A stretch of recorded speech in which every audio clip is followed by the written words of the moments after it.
3년 전 눈이 부시게라고 하는 작품으로 백상예술대상을 받았던 김혜자 씨의 수상소감이 화제가 된 적이 있었습니다.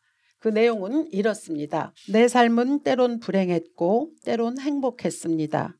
삶이 한낱 꿈에 불과하다지만 그래도 살아서 좋았습니다. 새벽에 쨍한 차가운 공기, 꽃이 피기 전 부는 달큰한 바람, 해질 무렵 우러나는 노을의 냄새, 어느 한 가지 눈부시지 않는 날이 없었습니다. 지금 삶이 힘든 당신, 이 세상에 태어난 이상 당신은 이 모든 걸 매일 누릴 자격이 있습니다. 후회만 가득한 과거와 불안하기만 한 미래 때문에 지금을 망치지 마세요. 오늘을 살아가세요. 눈이 부시게. 당신은 그럴 자격이 있습니다. 김혜자 씨는 서두에서 우리 모두는 위로가 필요한 시대를 살고 있다라고 말하면서 이 소감을 전했는데 참 따뜻했고 또 많은 사람들이 공감했습니다. 그 후로 기나긴 코로나를 겪으면서 2022년 12월 셋째 주를 맞고 있는 지금 국립중앙도서관에서는 올해의 추천도서 12권을 선정했는데 키워드가 위로라고 합니다. 그만큼 삶이 팍팍하다는 걸 드러냅니다.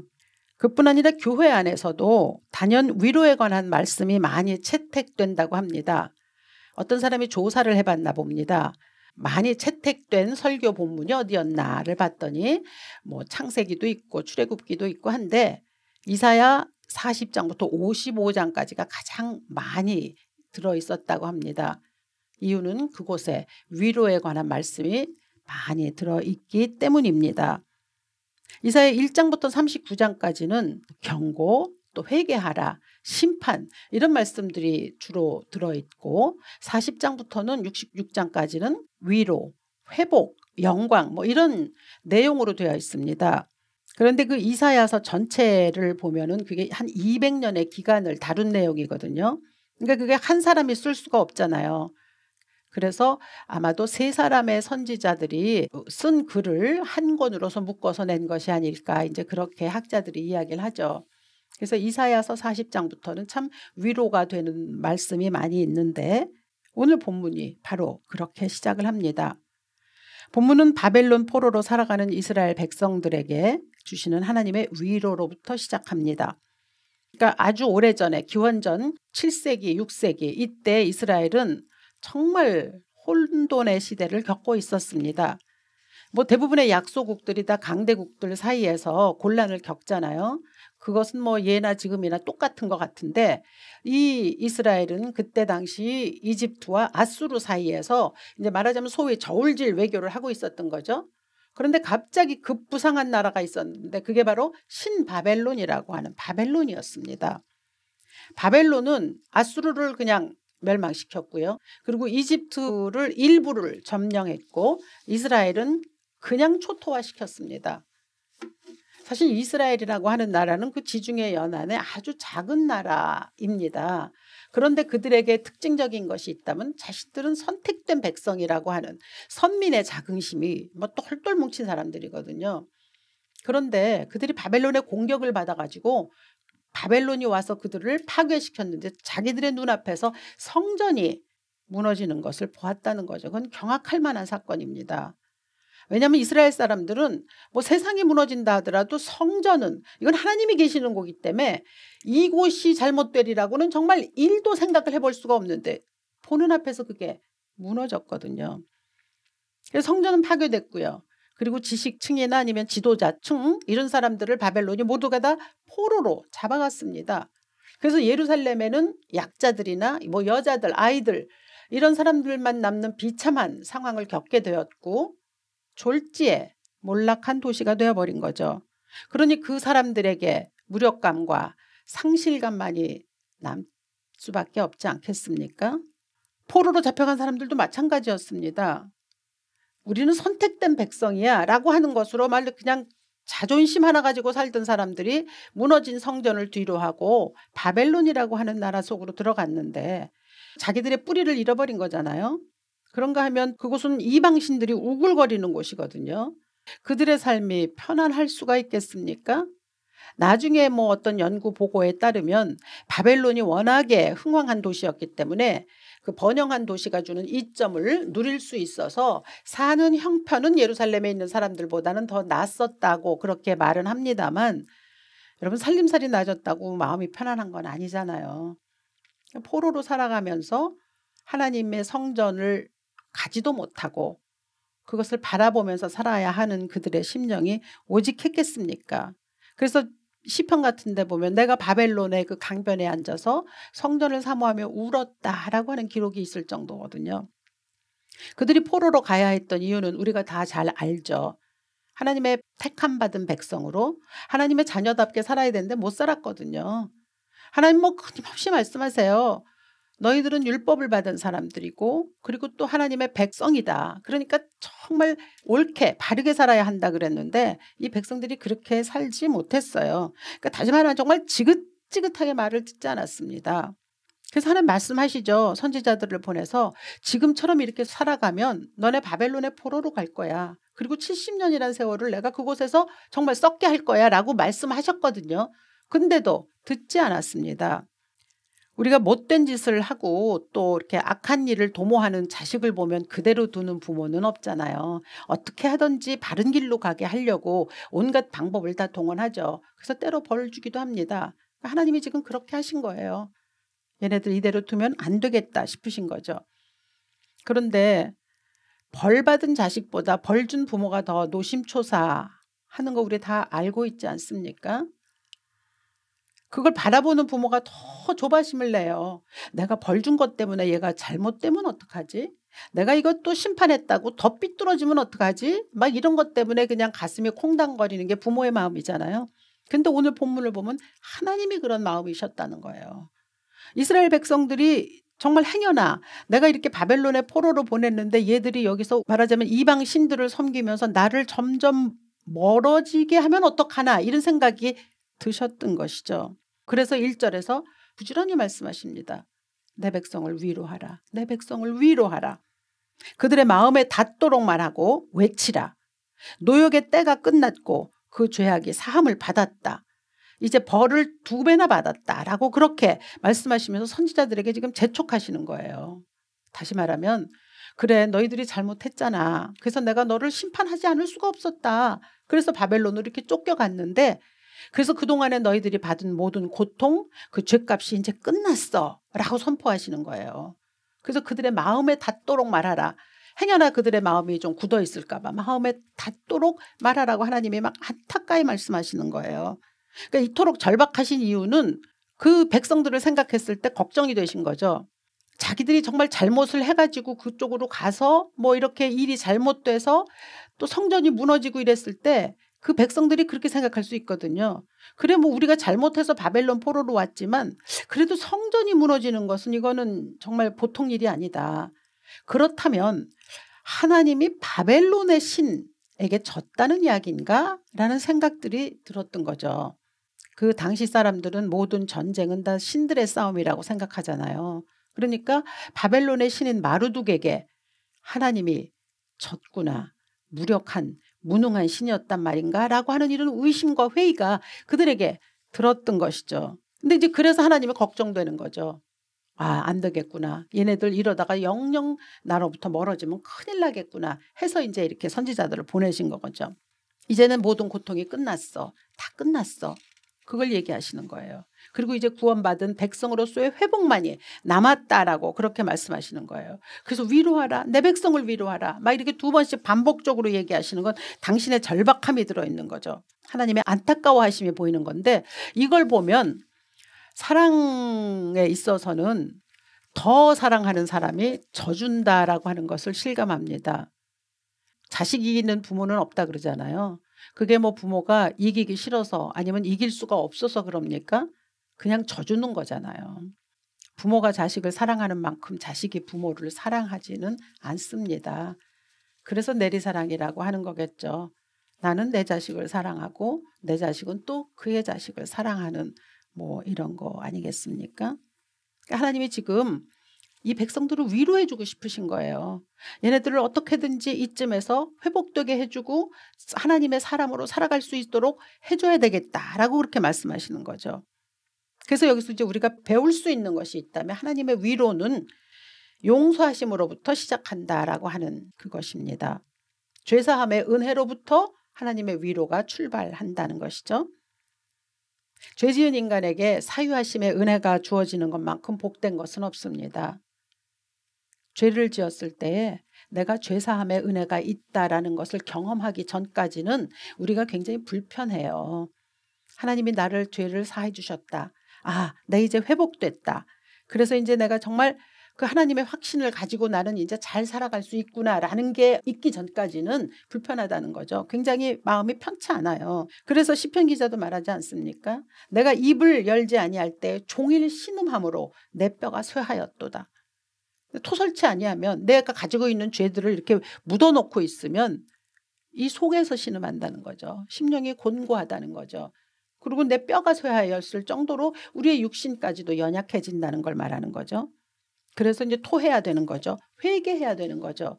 지금 이스라엘 백성들에게는 이제 네 죄가 다 끝났다. 그동안에 바벨론에서 겪었던 모든 고통으로 모든 것은 해방되었다라고 얘기하시는 거거든요. 그러니까 이 백성들의 입장에서는 얼마나 신이 나겠습니까? 아, 이제 내가 포로 생활에서 이렇게 있었던 것들이 끝난다고 하나님이 선언하시네. 그럼 난 이제 죄를 용서받았다는 거잖아. 이보다 더 좋은 일은 없겠구나라고 이들이 생각했기 때문에 그 하나님의 선언 끝났어 라고 하는 그것이 이들에겐 정말 위로가 될 수 있습니다. 이런 면에서 이 하나님의 위로, 죄사함을 선포하시는 하나님의 위로, 이것은 세상이 주는 위로와는 좀 다릅니다. 우리도 살다 보면 어려운 일도 겪고요. 뭐 그럴 때 가끔 서로 위로를 주기도 하고 뭐 내가 건네받기도 하고 그러면서 살지 않습니까? 그런데 사람들이 주는 위로는 보면 대충 통상적이거나 아니면 어떤 인간적인 감정을 타취하는 데 머무르는 것이 아닌가. 그래서 잠깐 우리의 마음이 편해지긴 하는데 그래도 뭐 이렇게 절대적이거나 근본적이지는 않다라는 생각을 합니다.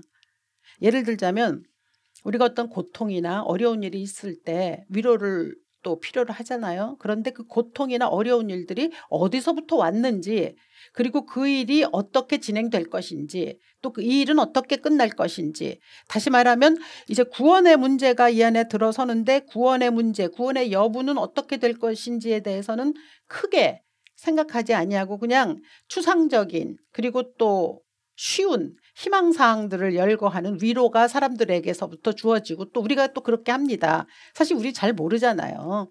아까 말씀드렸지만 하나님의 위로는 죄사함으로부터 이루어지는데 죄사함의 권세는 오직 하나님만 있습니다. 그러니까 우리는 안타까워도 어떻게 위로해야 될지를 잘 몰라요. 제가 보면은 상가댁에 가는 거 참 힘들어 하셨습니다. 여러분들이 가면 뭐라고 말을 해야 될지 잘 모르겠어요. 사실 그렇죠. 그 뭐 할 말이 얼마나 많은 게 아니잖아요. 참 많이 힘들어 하셨는데 우리는 누구를 위로한다 그래도 위로해야 할 방법을 잘 모릅니다. 그래서 그냥 괜찮다고 뭐 이렇게 얘기하지만 그 위로가 그렇게 오래가지도 못하고 또 근본적이지 못하다는 거죠. 그래 하나님의 위로는 다르죠. 죄사함을 입어서 새로운 희망을 보게 하시는 그러한 점이 하나님의 위로의 특징입니다.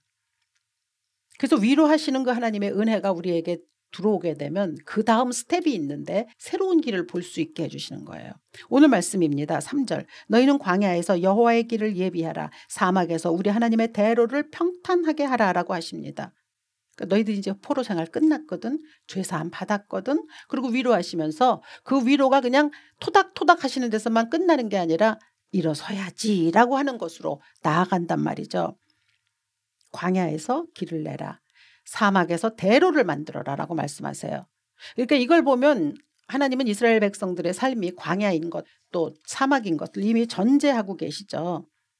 다시 말해서 우리의 삶이 또 얼마나 힘든지도 하나님 다 알고 계시다는 뜻이기도 합니다. 그렇지만 그렇다고 해서 주저앉아서는 안 된다는 것이 하나님의 위로에 들어있는 중요한 핵심인 것이죠. 여기 보면 광야에서 길을 내고 대로를 만들라 그랬거든요. 대로. 문자 그대로 큰 길입니다.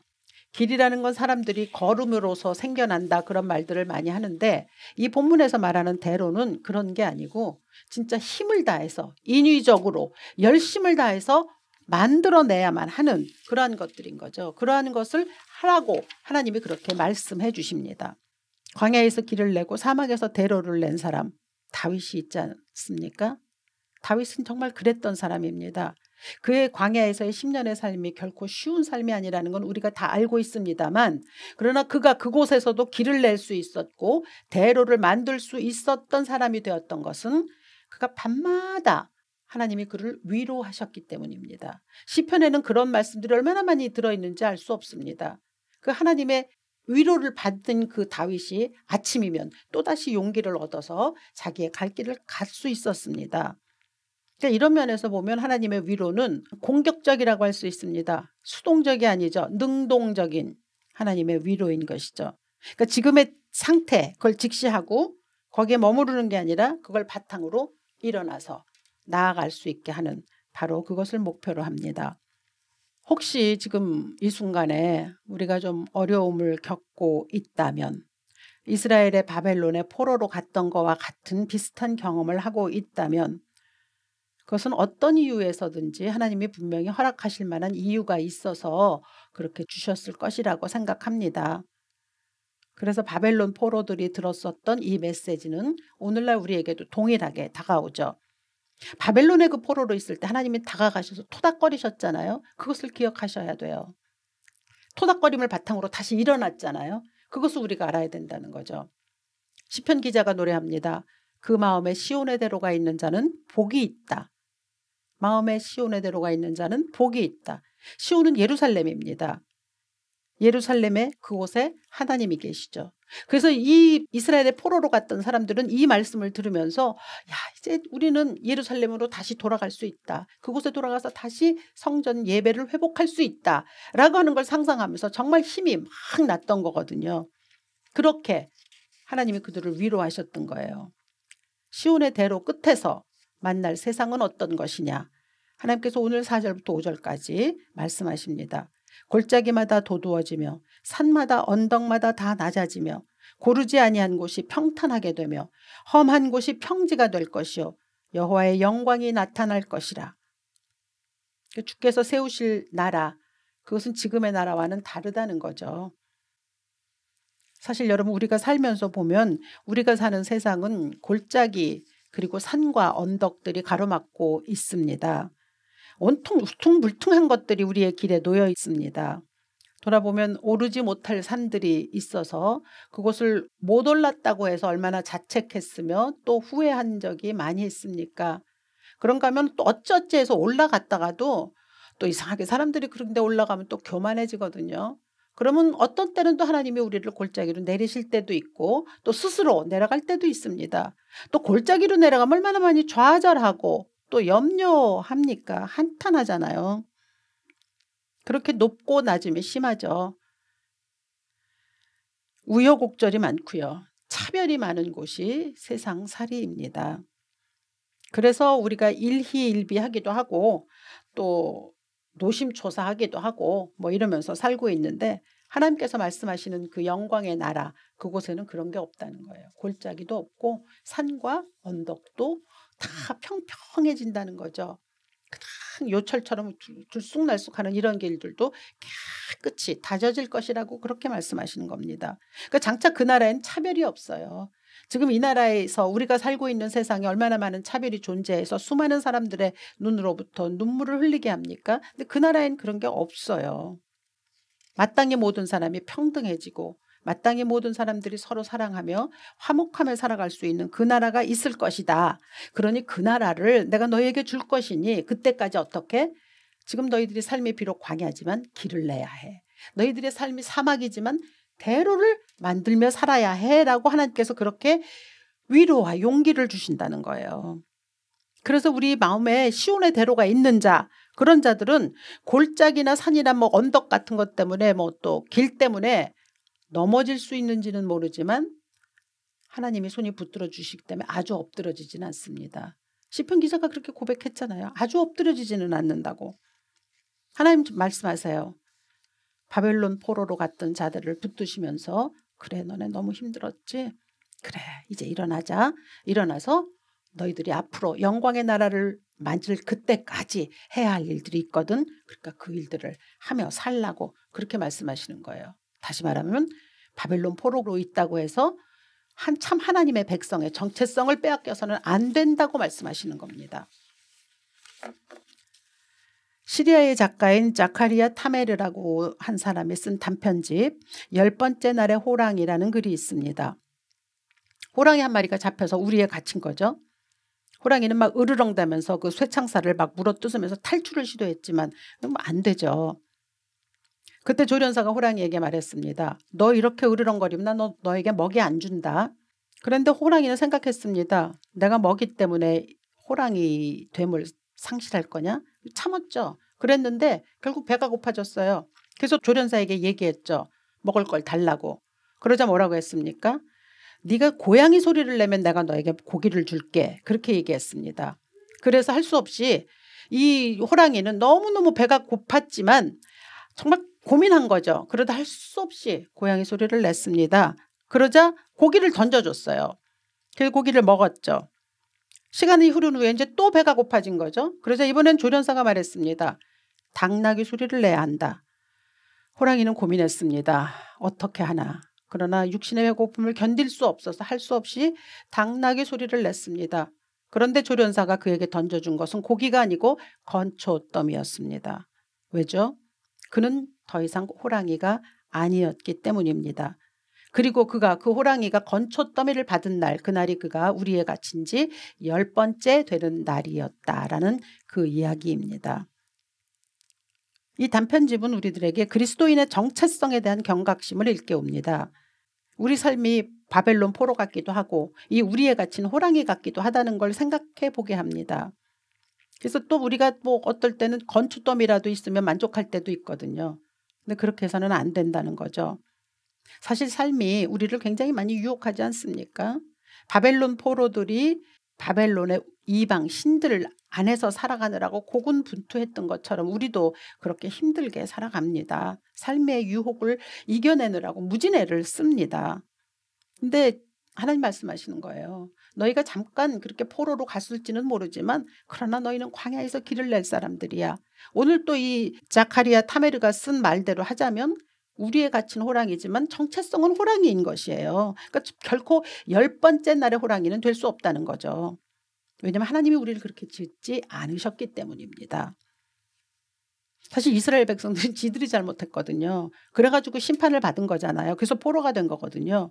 근데 그것을 머릿속에 계속 하나님이 과연 이게 지금 마르두케에게 졌다는 거야? 이거 어떻게 된 거지? 하는 생각으로 그냥 끊임없이 살아갈 때 그때 어떻게 하셨어요? 하나님이 나타나셨어요. 그리고 그들에게 다가오셔서 위로하셨어요. 아니 그렇지 않아. 내가 너희를 끝끝내 하나님의 백성으로 다시 바꿔줄 거야 라고 그렇게 말씀하셨습니다. 그리고 성전의 회복, 예배의 회복을 선언하셨다는 거예요. 우리도 뭐 가끔가다 하나님에 대해서 희미해질 때도 있고 의심할 때도 있지 않습니까? 그리고 뭐 내가 쇠창살에 갇힌 호랑이처럼 그냥 건초더미 하나 생기면 뭐 희희낙낙했던 비참한 때가 없다고 말하긴 좀 어렵죠. 그런데 호랑이가 그 숲의 기억을 잊어서는 안 됐었던 거잖아요. 그것처럼 우리도 하나님의 작품인 것을 잊어서는 안 됩니다. 이스라엘 바벨론의 포로로 갔던 자들이 그들이 예루살렘의 거룩한 성의 백성이라는 것을 잊어서는 안 되듯이 우리 역시 마찬가지입니다. 하나님께서 장차 강한 자로 임하실 날, 여호와의 영광이 나타나고 모든 육체가 그것을 함께 볼 수 있는 그날이 곧 다가올 것입니다. 그러니 때로 우리의 삶이 포로자와 같이 상실을 경험하기도 하고 더러는 주위의 압박에 의해서 우리의 삶이 그야말로 송두리째 탈취당할지라도 그래도 그분의 선하심, 그분의 사랑하심, 그것이 우리를 위해서 주어지고 있다라고 하는 것을 기억하십시오. 김혜자 씨가 우리는 눈이 부시게 오늘을 살아갈 자격이 있는 사람이다 라고 말한 것은 참으로 귀한 전언입니다. 우리는 눈이 부시게 우리에게 허락해 주신 모든 것을 누릴 자격이 있는 사람들입니다. 비록 광야 같기도 하고 사막 같기도 하지만 그래도 길을 내면서 하나님의 위로를 바탕으로 힘을 내면서 살아갈 수 있는 사람들인 거죠. 그렇게 삶이 우리를 위로가 필요하다고 하기 때문에 하나님은 때마다 일마다 우리를 토닥토닥 해주십니다. 그러나 우리를 토닥토닥 해주시는 그 하나님의 토닥거리심은 그냥 힘들지라고 하는 데서 끝나지 않으세요. 힘들었지, 내가 다 한다. 자, 이제 나와 함께 다시 길을 가자. 영광의 날을 향하여 달려가자라고 그렇게 말씀해 주십니다. 잘못된 것은 용서하시고 그 용서를 바탕으로 다시 한번 일어설 수 있게 해 주십니다. 격려해 주십니다. 바라기는 여러분의 모든 삶이 정말 하나님이 허락하신 수많은 눈이 부신 것들을 누릴 수 있는 자격을 하나님이 주셨거든요. 그냥 빼앗기지 마십시오. 그 자격을 가진 자답게 살아갈 수 있도록 여러분의 삶을 아름답게 가꾸어 가십시오. 위로가 필요한 때 하나님의 위로를 주신다는 걸 결코 잊지 마시고 힘을 내실 수 있기를 이 아침 주 예수의 이름으로 간절히 축원합니다. 살아계셔서 우리의 삶을 주관하신 아버지, 우리는 하나님의 위로가 필요한 사람들입니다. 죄사함의 은총이 필요하고 또 한 걸음 나아갈 수 있다고 하시는 용기를 필요로 합니다. 주님, 우리와 함께하여 주셔서 그 은혜로 우리가 우리의 삶을 결코 10번째 날의 호랑이처럼 살지 않도록 모든 것을 누릴 수 있는 자격을 가진 자처럼 살아갈 수 있도록 축복하여 주시옵소서. 주 예수 그리스도 귀하신 이름으로 기도합니다. 아멘.